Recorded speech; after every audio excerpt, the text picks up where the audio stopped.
উত্তর ২৪ পরগনা জেলার দত্তপুকুর মৈত্রী সংঘ ক্লাবের ৭৩তম বর্ষে পুজোর থিম ভাবনা বাঁশের ঘরে উমা।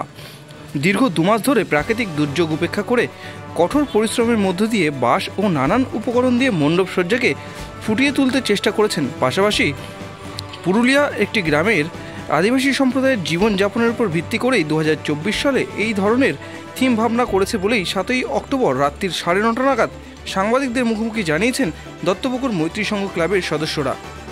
পুজো কমিটির নাম হচ্ছে মৈত্রী সংঘ। ৭৩তম বাঁশের ঘরে উমা।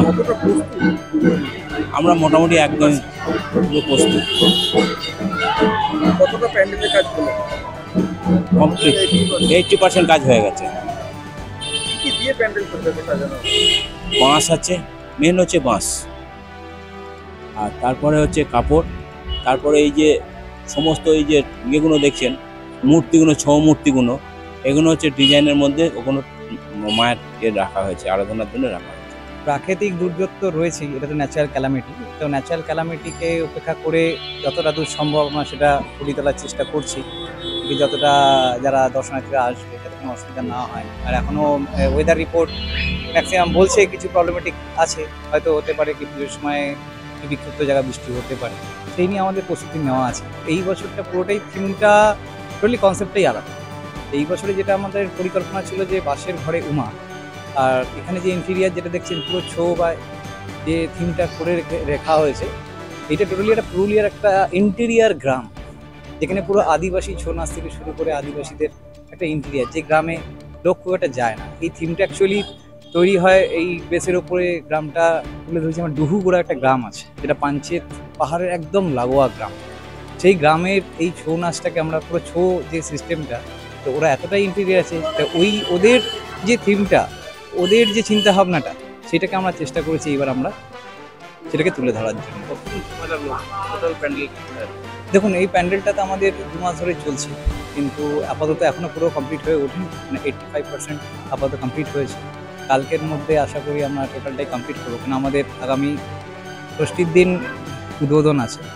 এই যে থিমটা টোটালটাই ইউনিক থিম, একদম সিম্পলের মধ্যেই রেখেছি। এখন বাকিটা দর্শনার্থীরা কীভাবে নেবে না নেবে সেটা তাদের উপর। এটা আমাদের বাজেটটা আমরা খুব নমিনালের মধ্যেই করার চেষ্টা করি, কারণ আমাদের যেভাবে কালেকশন হয় সেই হিসাবে ক্লাব মানে মেম্বারদের প্লাস পাড়ারি হিসাবে আমাদের এবার 4-5 লাখের মধ্যেই এটা আমাদের কমপ্লিট করে দেওয়ার টার্গেট আছে। সরকার একটা অনুদান এই জায়গাতে কত?